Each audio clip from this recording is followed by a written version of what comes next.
get you first question. Thank you. I just wanted to say hello. I don't know everybody in this room, so I wanted an opportunity to introduce myself to you. You know, Doug and I have very similar backgrounds in that we were both in the military, but what I think sets us apart is that I spent a lot of my time also in the community with community service. And what that allows you to do is to know your community. As a young airman, I marched on these streets carrying the Air Force flag during parades for Veterans Day and things like that, and on an inter-service team, as the only female carrying that Air Force flag. There's a lot of pride associated with that. I also did Special Olympics as a young airman here, and I came back and lived right off here on Gulf Beach Highway during advanced training. And during that time, I was also involved with what they call Saturday Scholars, where we would go into the schools and help students and mentor them. But you know, when I came back here as an instructor, I served also as a guardian ad litem. When you do something like that, you really get to know the children in the community and what their needs are. Those children were abused or neglected. And you know, you come back here again, and now you're an adult, your child's in the schools, and you become a PTO president, and you get to understand what is being done in your schools. I also served with Sheriff Miller's office and learned about veterans issues as I helped tackle getting an honor flight off the ground and flew on the first 2 flights to Washington, D.C. with them. You know, and I've worked Relay for Life, I've worked breast cancer issues. I am a member of the Crew de Yayas, and we do raise money year-round for women who are suffering with breast cancer. I wear this pink watch this month, but I fight for those women and year-round doing that.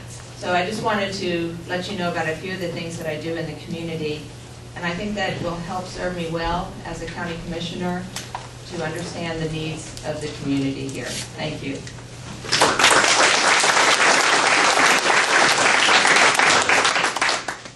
Again, thank you very much for all of you coming out. Deb is correct. I do have a military background as well. I did my first 11 years as an enlisted man until I made the decision to shift over to the dark side, as they say.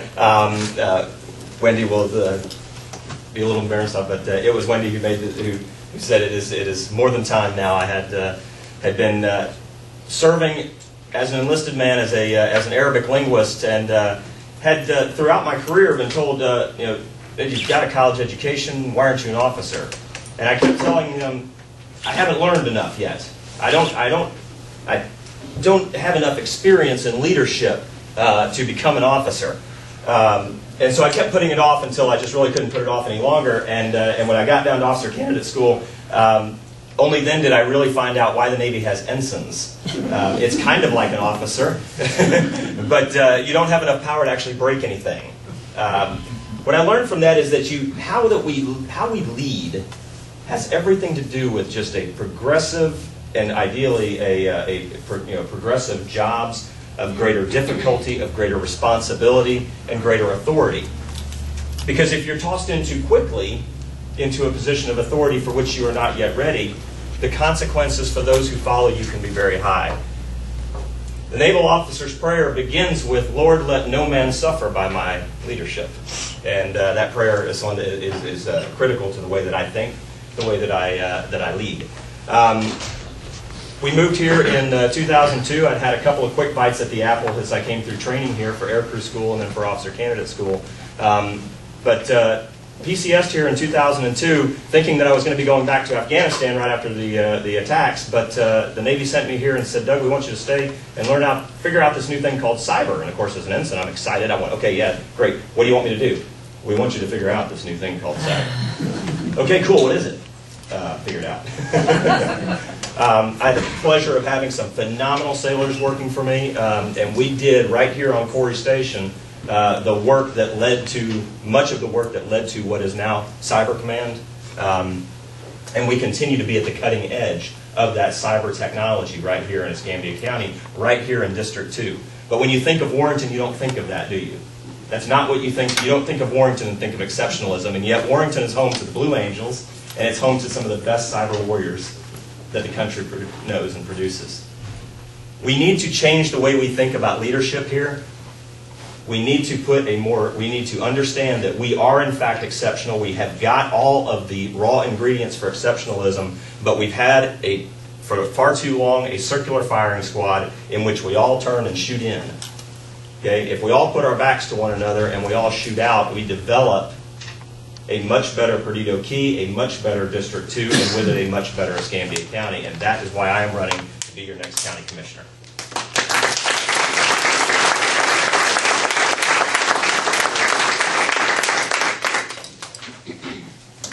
Okay, question number 1 concerns accessibility.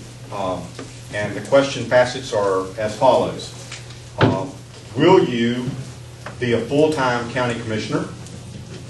Where will you be in a national emergency? And our present commissioner has a coffee gathering each week at Triggers. Do you plan for similar meetings with constituents in the Perdido Key area? And we'll go to Mr. Underhill first. Thank you very much. First part of the question, will you be a full-time county commissioner? The job description is not for a full-time county commissioner. I will not be running the 50, 60-hour work week that has been that we say has been said about my predecessor. Folks, we've got to stop measuring the action, and we have to start measuring the production. Okay? You see the billboards that are up that say, trying to get us to buy more lottery tickets. And they want us to feel good about buying lottery tickets by telling us $7 billion spent for education. Why is it that politicians insist on telling us what they have spent or what they have expended, but they won't tell us what we got for our money and for their time? It is time to stop measuring activity and start measuring productivity. If you've seen a 2-year-old running, there's a lot of energy being expended, but there's not a whole lot of forward progress taking place. So, I will be a part-time county commissioner as the Constitution of the state of Florida directs for the position. I will get more done because I will focus on what a leader actually does. A leader enables and empowers those around him to rise up to a level and to perform at a level that they don't think that they themselves can do. And I'm going to do that by setting the standard, setting the expectation, and then holding people accountable to it. For far too long, you have seen for anybody that has a military background, if you see the way that our county org chart looks, it's not really like a chain of command, it's more like a wreath of command. Okay? It's hard to tell who reports to whom and for what. Okay? And it doesn't even really matter what's on the org chart if you can always just go around that and talk to somebody else. For those of you who have been in the Navy, you know that officers always have an open door policy. But anytime that sailor comes into an officer's door, sir, do you have a minute to speak? Absolutely, come on in. First question out of that officer's mouth is always, did you talk to your chief? If the answer is no, then you're not ready. Okay? That's a respect for the chain of command. And when you respect the chain of command and you respect and expect each step, each part of your government to do its job, when you expect it, you will get it. If we don't get it, then obviously that's one of the primary functions of the county commissioners, is to ensure that you are in fact getting $1 worth of services for every dollar of your taxpayer dollars that we give to the executive branch. Now, we've seen that done by holding these people up in public and just shotgun blasting them. You will never see that come out of me off of that dais. Okay? Keep in mind that my children always watch. And whether, we all know about kids that whether you think you're teaching or not, they're always learning. Okay? You won't see me blasting our employees, county employees. You will see me empowering them when they do well in public, and when they need to be recalibrated, that's done in private, and it's done through the chain of command. So that's how you'll see. So there will be a very different type of leadership that does not, in fact, require being there 50, 60 hours a week. Where will I be in a national emergency? Great question, because as most people know that I work for Department of Homeland Security. I am also a reserve officer in the Navy Reserves. I am in a sanctuary status in the reserves, which means I cannot ever be called up again. Bottom line is, if they call me up to active duty, then they have to give me an active duty retirement, and we know the federal government's not going to do that. Okay? So with regard to Department of Homeland Security, where will I be in an emergency? I'll be in the Emergency Operations Center at Escambia County. And I will bring with me a fairly powerful Rolodex that includes the Department of Homeland Security folks that I work with on a day-to-day basis and have a very professional working relationship with. We're doing a cyber exercise here at Naval Air Station in January that involves everything from our high school students all the way up to the Assistant Secretary of Homeland Security for Cyber Affairs. Okay? That happens because you have a demonstrated professional record of success. In an emergency situation, that's the guy you want to have in your EOC. I believe that covers the question. One more facet. Oh, coffee with the commissioner. I will be using in much the same way that the other county commissioners, all of whom, by the way, have their own businesses and are working part-time, and have a full-time commissioner's aide. I will be using a commissioner's aide to filter the needs to ensure that by the time it comes to me, he's done all of the research so that when I give you the answer, it may not be the answer that you want to hear, but it will be the honest answer. I will always, always under-promise and over-deliver. Whether or not there'll specifically be a coffee with the commissioner, haven't put that much thought into that form of interaction yet. Thank you.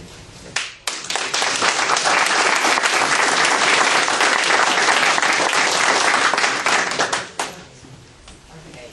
I will be a full-time county commissioner, and this has been part of my platform since I began running June 20th. I am in a unique position, and I understand that. But that puts you in a unique position to have a full-time county commissioner.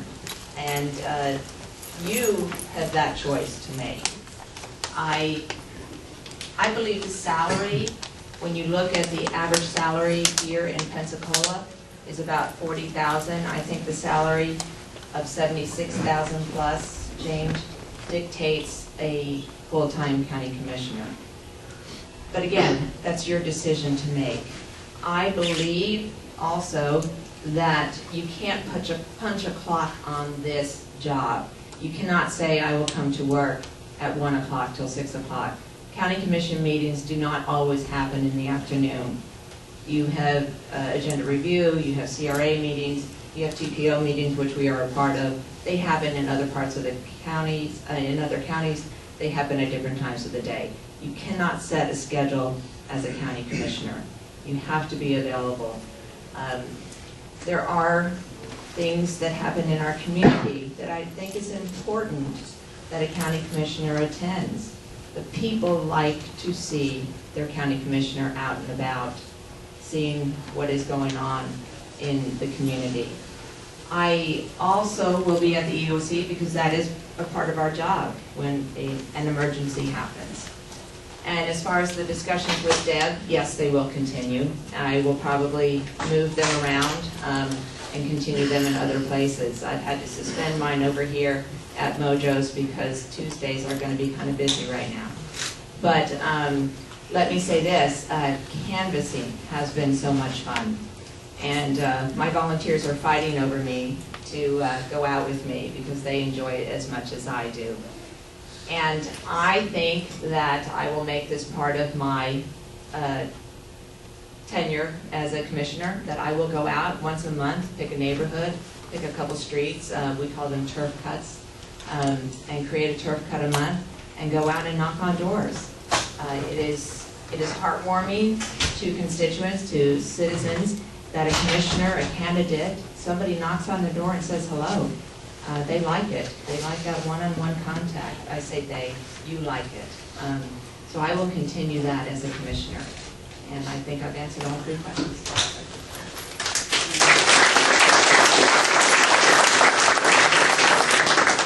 Okay, the next group of questions concerns fiscal responsibility, with the first facet being do you consider fiscal responsibility important as a county commissioner? And the other part is, if so, how does your past experience demonstrate fiscal responsibility in carrying out your duties as District 2 County Commissioner?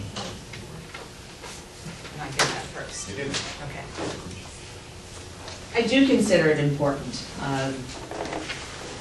We are stewards of your money. So obviously you think that's important, and I will carry that thought with me every day. I've attended county commission meetings, and I watch when people come in and ask for money. I haven't always agreed with every decision our current county commission has made. Sometimes I've spoken for or against things at county commission meetings, but I've taken notes too, and I've kept those notes so that going forward I can rely on those notes to make decisions in the future.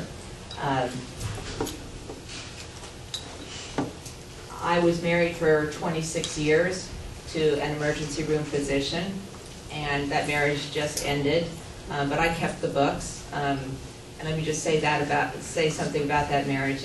He just sent me a donation and an email telling me that he wishes me well. So there are no skeletons in the closet when it comes to that. He supports me. I wish he had supported me more during the marriage, and maybe we could still be together and doing this together right now. But we have a 21-year-old son who's in college at USF, and he's very excited about Mom doing this right now. But when it comes to fiscal responsibility, I did the books for that marriage. I filed our taxes. I know how important that is to get those things done right, and we never had an issue. While I was on active duty, I was put in charge of there was a logistics side to the house, and there was the support side of the house. As a very young NCO, I was put in charge of making sure that the logistics side of the house was always up and ready and running. It was about $5.7 million worth of equipment. This was a small site on Irakli-on-Crete. So I understand the importance of managing a large budget of equipment. We had to do like sit reps, situation reports, and I was in charge of doing those. I understand large budgets. I understand fiscal responsibility. So thank you very much.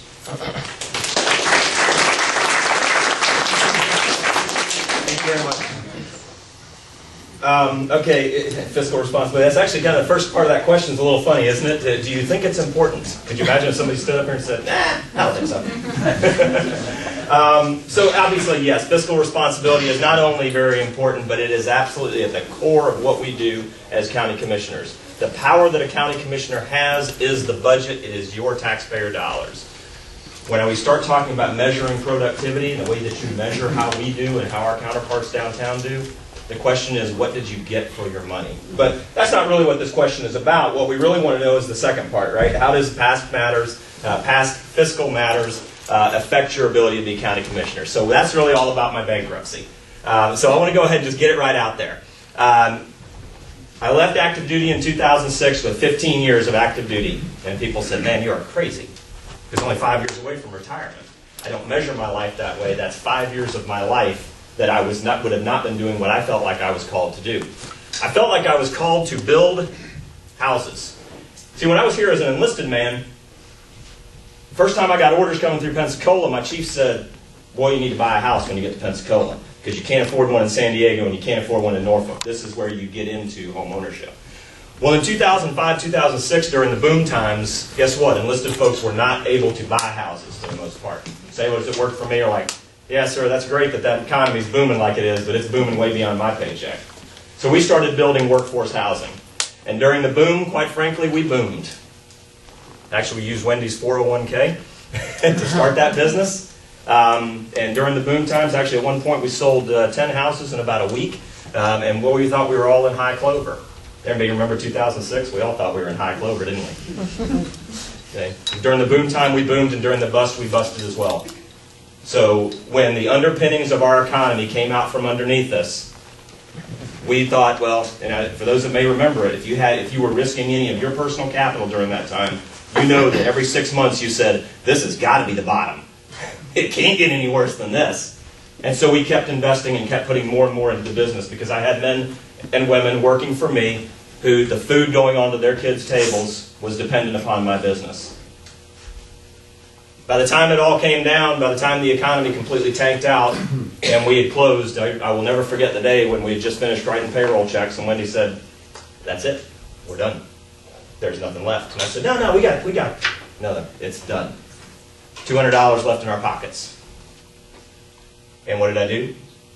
She went back to work, I went back to work, and we picked up. By the time all was said and done, we had sold our house in Shandell, taken all the proceeds of that and put it right back into the business.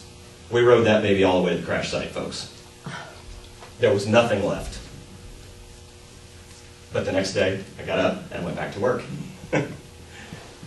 I also took all of the financial decisions and all the paperwork and I spread it out in what I refer to as my walk of shame. I spread it out in front of my SSO. That's a special security officer, the person who holds your security clearance in their hand. And they went through that paperwork with an absolute finest of fine-tooth combs. And at the end of the day, that SSO said, I cannot see any decision that you made during this process that gives me any pause about you continuing to have a top secret security clearance. And my security clearance was not revoked for a bankruptcy. For those of you who've ever had one, you know that does not happen very often. When I hire people up on Corey Station, the hardest question that I ask is this: what is the biggest mistake that you ever made, and what did you learn from it? And I ask that question because I do not want people making their first big mistake on my watch. The stakes are too high for us up on Corey Station for the work that we do. What's the biggest mistake you ever made, and what did you learn from it? That bankruptcy was the biggest mistake that I ever made. What did I learn from it? If people are lending you 125% of the value of your house, and you're thinking to yourself, man, it's okay, everybody's doing it. The underpinnings and the realities of fiscal responsibility are what they are, no matter how many people around you tell you something to the contrary. The basics is what matters most. And I'll tell you, during the rough times as we were coming out of that bankruptcy, the basics is all we had. And that taught me, focus on the basics. Don't be swinging for the fence all the time, because an RBI looks the same on the scoreboard as a home run does. Thank you.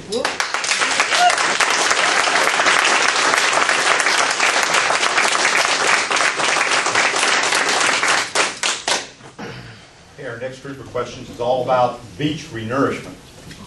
Replenishment of Perdido Key beaches has been recommended by county or state officials, but has been delayed for various reasons, such as the need for property owner permission and funding availability. And the questions are, is beach replenishment one of your high priority items?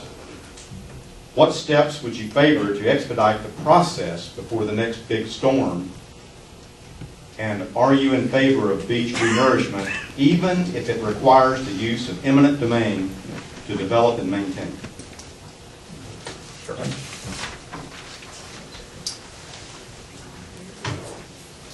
I took an oath I swore to protect and defend the Constitution of the United States. I believe that every single one of our rights is completely dependent upon the other ones. Folks, if they can take your land, you don't have any other rights. Eminent domain has no place in this discussion.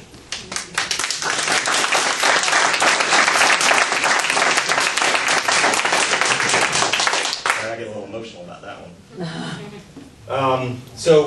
But having said that, beach renourishment on a beachfront community is as much as an important an infrastructure item as roads, ditches, gutters in any other community. It's kind of like that. Do you believe in fiscal responsibility? Do you believe in beach renourishment? I live on the Key. I have waterfront property on the Key. I see how sand moves. Sand migrates across that island like nobody's business. This is not a nice to have. This is a must have. So let's look at why it has taken so long, and who could possibly be against beach renourishment? Folks, nobody's against beach renourishment. Now, there's some arguments that that's all private property out there, so that's somebody else's. The people in Warrington shouldn't have to pay for that. It's everybody's beach, folks, and the economic engine that is Perdido Key supports everybody. So that argument doesn't really hold a lot of water. And I think if that argument is discussed out, I think that people come to their senses on it. So really, why have we had so much contention? It's not about beach renourishments, it's about the easements that have been forced upon the citizens. Easements that do not indemnify the property owners. You want to come onto my property and do some work, if you're a contractor, I'm going to expect something there that says indemnify and hold harmless. Because if your guy breaks a leg on my property, I don't want to have to pay for it. Okay? Indemnify, that's number one. Number two is that those easements started off being saying in perpetuity. Okay? Well, why does that have to be in perpetuity? How long does it take you to build a beach dune? I mean, are we out there with plastic pails? I mean, let's get this thing done. I'll give you an easement for how long it takes, but in perpetuity seems a bit extreme. And the answer that came back was, well, that's just what it has to be. That's what we were told by the people who are funding it. Well, you know, federal government, state government, and we'll get back to that one, and hopefully we'll have another opportunity to talk about how the org chart and the democracy works. But the fact of the matter is, if we will present to the people an easement for only the period of time necessary to build those dunes and maintain them, specifically for that purpose, people won't be against it. So that's the second issue. The third issue and final is that if I live on the beach and you're going to build land in front of my land, I want some guarantees that you're not going to commercialize that property, that you will not change the fundamental makeup of our island by commercializing those newly built properties. If you put those three clauses in this easement, you will have a 95% or greater approval rating on it. And in fact, we can all have pretty much a kumbaya moment. That way, we've got all of our ducks in a row, and then we together go and we get the funding for it.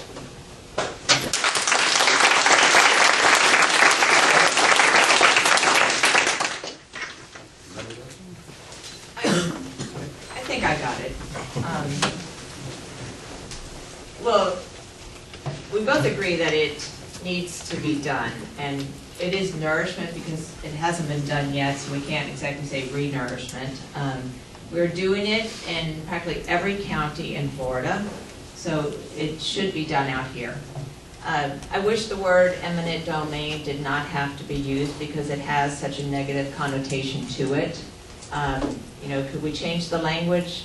You know, it's a word that is used in our legal language, you know, legalese, I guess. So trying to get around that word is difficult. The idea of indemnification, you know, if we indemnify and the county takes that responsibility, that's your tax dollars. So, you know, you have to think about that too. So if somebody gets hurt doing this, that's the county that's going to have to pay for that. So we have to think about that issue also in that regard. So those are issues there. Also, as far as in not having a time limit on it, how often do we want to go through this? You know, we don't want it to say that we are always, you know, we want your land forever, but we have to think about this realistically. We don't want their land forever. We just want to get out there and put the sand back out there. We're not going to build hot dog stands out there. We're not going to build another piece of property out there. But I understand that the language has to be clear. But in 10 years or after another storm, we might have to do this again. So do we need to go through this legal process again? So we have to choose the words carefully. And I understand that. And that is for our legal staff to work out. So, you know, there's a lot of issues that we as county administrators, we need to build the relationships with the citizens in order to get that done correctly. But it's the legal aspects of it that we need to work around. But we also need to include dune restoration in that when we talk about re-nourishment or nourishment of our beaches. Our dunes are sliding down also. And they need to be at a height of about 9 feet out there in order to protect us from a Category 2 storm. And they need to have vegetation on them. So that's another part of that process. So let's not forget about that. No, but let me just be clear. I am not for taking anybody's land.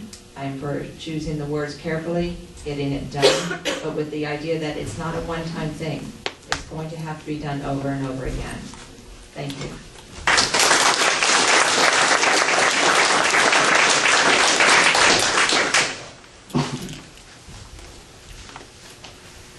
Okay, our next question is singular, and it concerns long-term development. And the question is, what is your view of the long-term development outlook for Perdido Key and the vicinity?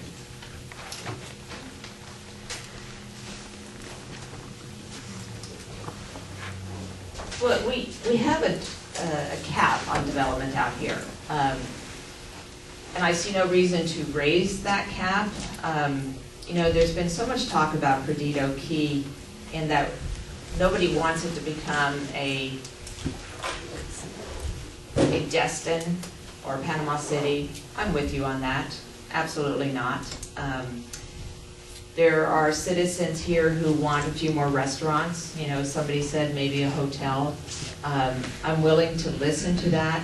I'm willing to listen to you as to what you want as residents out here. I've eaten out here a few times. I think you could use a few more choices. We would love to see the development. I'd love to see the road where it is more pedestrian friendly. If we can include that in development, to take a look at the road in that way. But citizen input is important to me, and that's why I think the time as a commissioner needs to have that time to come out here and speak to the citizens of Perdido and find out what is important to you. Thank you.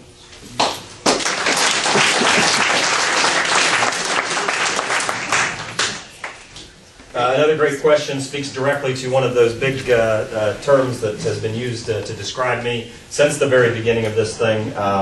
And in fact, my opponent has used in a video of her own, calling me a no-growther. We do, in fact, have a building cap on this island, and we're at about 48% of it right now.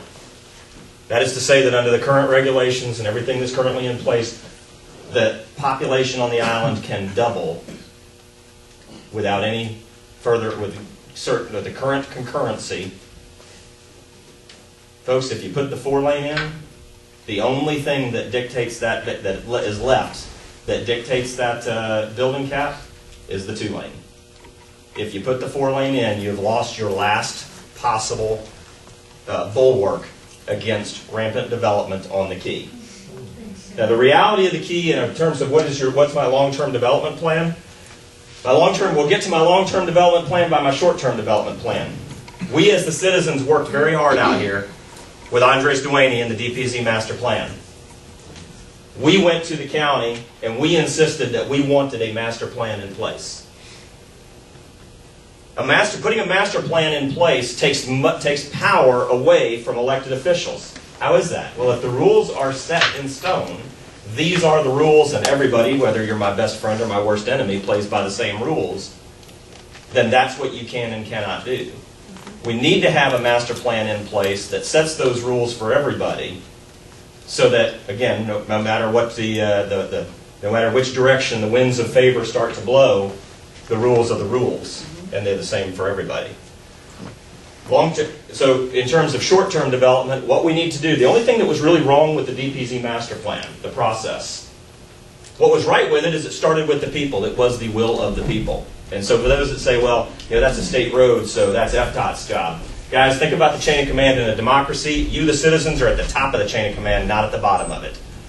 State of Florida, Escambia County does not dictate to you what you get in your neighborhoods. That starts and ends with you. Okay, so it is actually the TPO that has been pushing so hard, the Transportation Organization is pushing to get the FDOT to get this 4-lane out here. The problem is that we've only got 101 feet of right-of-way on the island. And 100% of that right-of-way is beach mouse habitat, even the part that's underneath the pavement. Okay? So you have to make a choice. Do you want a 4-lane or do you want a bike path? But you can't have both because there's only 101 feet there.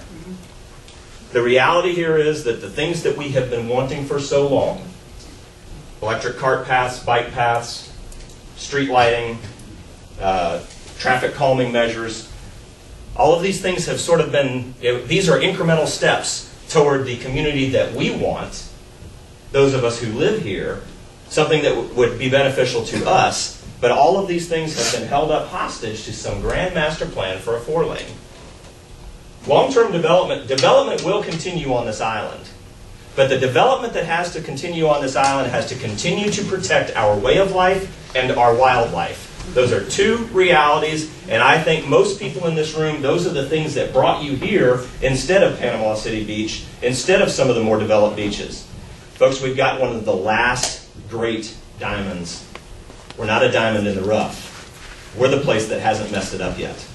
So we have got to look at our long-range planning over the next, especially now as the economy is coming back.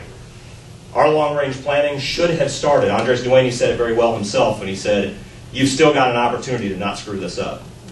And it should be noteworthy for those of you who don't know this, that when Andres was here, one of the most rapt listeners to the things that he had to say was our neighbors, Orange Beach.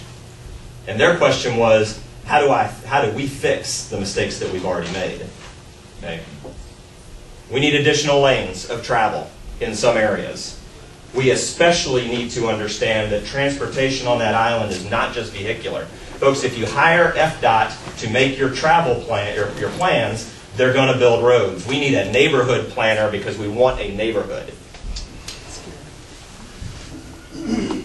If you focus only on vehicular traffic, that's what you're going to get, and you're going to get a lot of it. If you focus on our way of life and development that benefits our way of life, and when I say our way of life, I am a Perdido Key property owner myself, live on the island. But that island isn't just for us. If you moved on to Gulf Beach Highway, I used to live in Shandell, and when people ask me, where do you live? I said, Perdido. Not Perdido Key, but Perdido. That is the community beach for this entire village out here. And we need to make sure that the development that we do focuses on our lifestyles, not just on continued tourism and continued development of economic opportunities for developers. Thank you very much.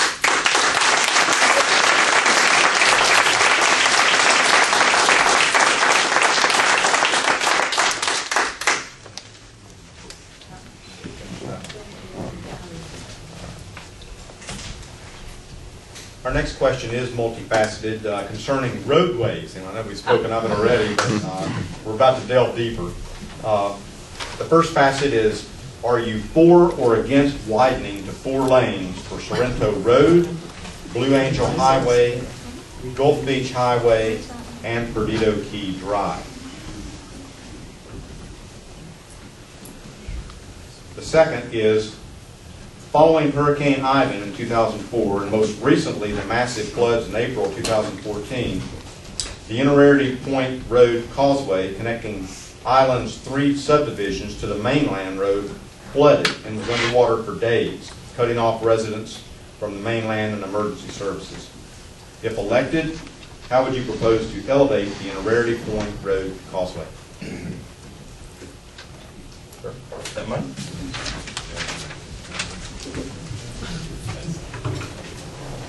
For or against 4 laning? Blue Angel, Gulf Beach Highway, and Perdido Key Drive, right? And Sorrento Road. Sorrento Road. Blue Angel, yes. Gulf Beach Highway, parts of it. Sorrento Road, yes. Perdido Key Drive, absolutely not. Did I cover the 4-lane question?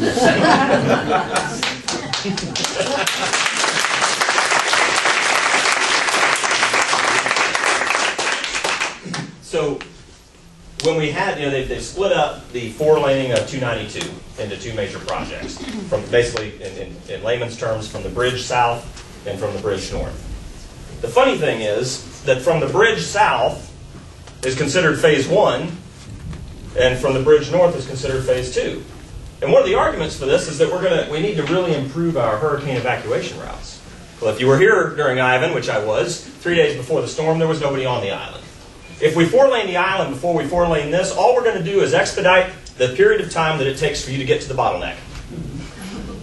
If, in fact, hurricane evacuation is the issue, and that is a valid argument, then we start where the 4-lane currently exists, and we come back this way. And if we fixed all the problems and the issues between the freeway and Winn-Dixie, then let's have a discussion about 4-laning out there. Those two phases are very interesting. It's funny that they broke those up into two the way that they did, because we ended up in very short order. In 2 weeks' time, we had a citizen input meeting for each of those two things. The first one was for Phase 2, the Sorrento Road part. The only dissent that I heard out of all the people who came was some issues with regard to to the median strips at some of the intersections that made access and egress into some of the businesses a little bit challenging. It was a 1 foot wide grass median strip, which we all know that's 1 foot. That's 12 inches of cigarette butts is how that actually works out. Okay, so that was the only bone of contention. Now, I talked to just about every single person who was in here for the meeting that talked about Perdido Key, and I heard lots and lots of issues. I actually found very few people that were for four-laning Perdido Key. But the biggest argument that I heard for four-laning Perdido Key was it takes too long. If you get behind somebody, it takes too long to get out there. Folks, look at the plan. The planned speed limit for the 4-lane on Perdido Key is 35 miles an hour. Okay? It's still going to take you a long time to get from one end to the other. It's just kind of silliness. But the point is that there was very little support among the people who came for that 4-lane. And when you get down to doing silly things to try to drive your point home, then you know you don't have much of a case. I tell these boys all the time, boys, there is no smart way to do a dumb thing. Heard that before? When you start presenting alternatives, such as putting a 4-lane out onto Ono Island, putting a 4-lane across from Innerarity Point over into Josephine. And we're presenting these as rational ideas. Oh, 4-laning River Road was one of them. I'm going to tell you, I'm going to be very personally against that because that's where I live. And I do like that bike path. We're putting out these ideas, these alternatives. When you're talking like that, it's because the program that you're trying to push simply doesn't make any sense. And you're not selling it. Not a person, the people here weren't buying it. And then when they asked the citizen input question, they said, assuming that one of these choices must be taken, which one do you think is the most logical? Well, of all of those choices, the only one that was even remotely logical was the predetermined solution of 4-laning 292. So then at TPO, they stood up and they said 66% of respondents think this is the best idea. Folks, we're being dishonest in the discussion about it. The reality is the traffic today, and if you look at the Atkins study from 2007 along with the updates from 12 and 14, the Atkins study is just at its very basic, it's flawed. It was designed and has been used to get us to a predetermined solution. The fact of the matter is we don't need a 4-lane out there now. We do need calming measures. Don't need a 4-lane now, but we do need some changes. And with the development cap that's in place now, we will never need a 4-lane. Not my words, Andres Duane's traffic professional's words. Thank you.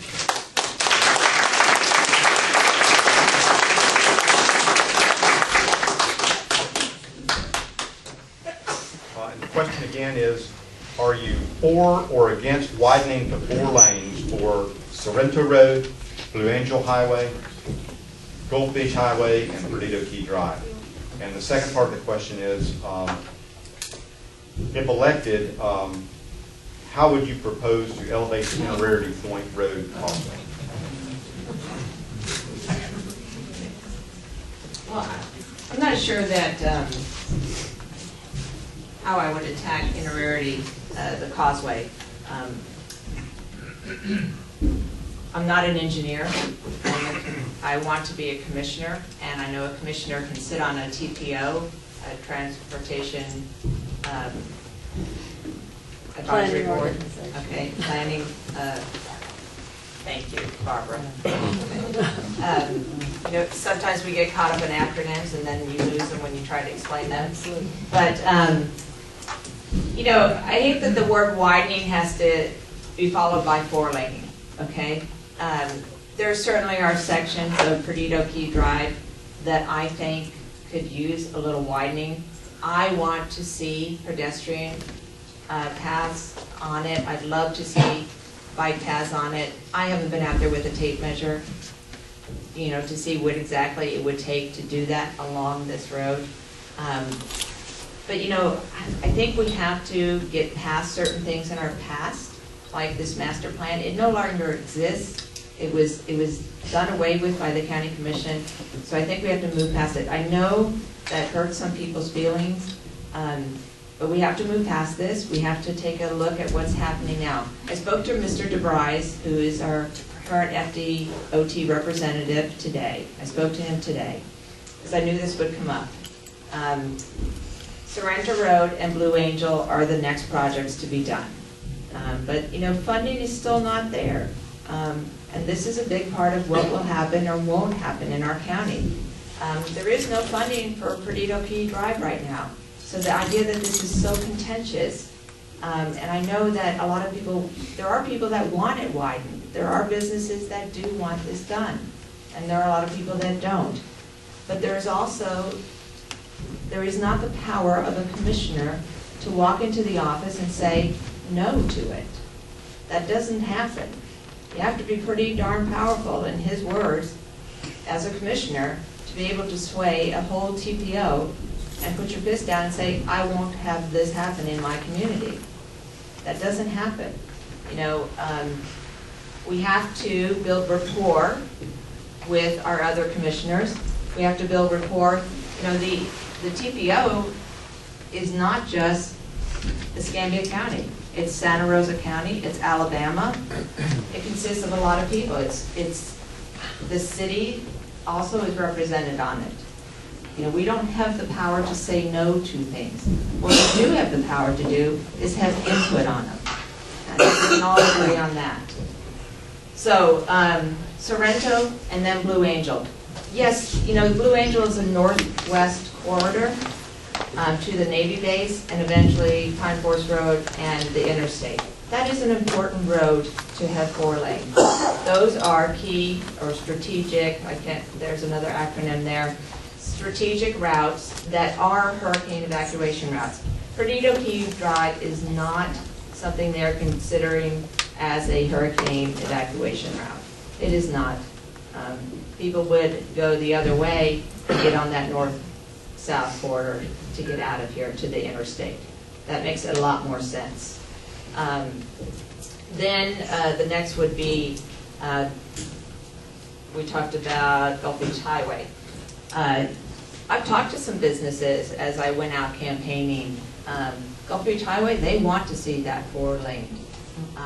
They would love people to have easier access into their businesses. I would love to see sidewalks on that also. That is so dangerous. It is so dangerous. So many people walk on that at night as I drive back from Perdido. Lighting on that, very important issues. But even as safe as you make it, people will continue to cross where they want to cross. There was a death. I left here the end of September, early October.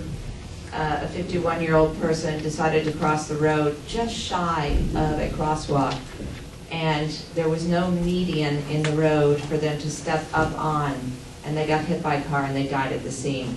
I stress over that. You have to have a safe place for people to cross the road. You can't make them cross at a crosswalk, but if they're not going to, you have to have a safe place in the middle of the road. Suicide lanes are dangerous. I don't like those. So we need to look to remove those from our streets. 4 crosswalks are coming here on Perdido Key. The first one will be at that very big curve, and I know that Tina mentioned that was coming up as a question, that was a concern for you down here, and that will be one where you push a button and it lights up, hopefully to slow traffic down, and people will be able to cross. Not every crosswalk will be like that, but there will be 3 additional ones down Perdido Key Drive towards the Floribama. So I hope that answers the question. Thank you.